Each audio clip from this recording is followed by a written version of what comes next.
That is a pretty good forecast. All right, thank you, Jesse. Well, Ray Watts is a former police chief with the Terre Haute Police Department. He's known by a lot of people, and many are aware that he's a Vietnam veteran. But not many know how he was fortunate to make it home alive. Just a glance around the home of Ray Watts, and it's easy to see the evidence of his service to the community. For many years, he worked as a police officer with the Terre Haute Police Department, eventually becoming chief of police. And I tried my best to treat everybody like I want to be treated. I used to tell the young officers the same thing. If you treat someone like you want to be treated, most of the time they will cooperate. His decision to become a police officer happened after he returned home from Vietnam. From 1967 to 1968, Watts served the nation as a member of the U.S. Army. First, he was in the 82nd Airborne, and eventually the 173rd Airborne in Vietnam, where they conducted search and destroy missions. On December 27, 1967, his company was traveling by helicopter and came under enemy fire. Watts and his men got on the ground, only to face a horseshoe ambush. Watts crawled to the perimeter to radio a message, and then I got hit in the left side with their grenade or whatever it was. Shrapnel.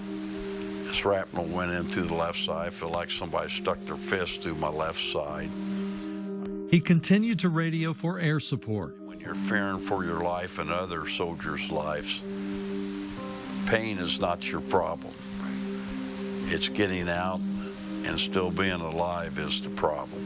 Eventually, the airstrikes came, and he was airlifted to a field hospital with a mortar fragment that had lodged in the muscle next to his heart. His father in Terre Haute received this telegram, which stated that Ray was severely wounded.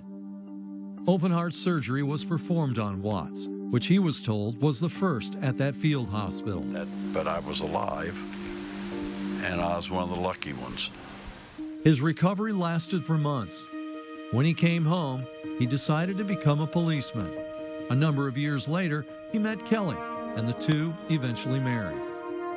Kelly says Ray never really talked about his war experiences, but she has witnessed his nightmares. Just the fact that he'll wake up and gets real restless and wakes up and kind of just a little shocky, you know, like scared or panicky kind of thing.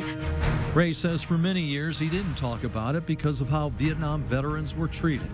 Today, Kelly says that has changed. That he's more patriotic. You rarely see Ray Watts without some kind of a flag on his t-shirt. Speaking of clothing, Ray's pretty proud of this jacket. He received it when he got to take a flight on an F-16. It was a thrill, especially when he remembers how air support saved his life. And I said, you know, I called in air support one time, and them jets saved our lives. Boy, it'd be neat just to go on a ride. Well, phew, but it was neat.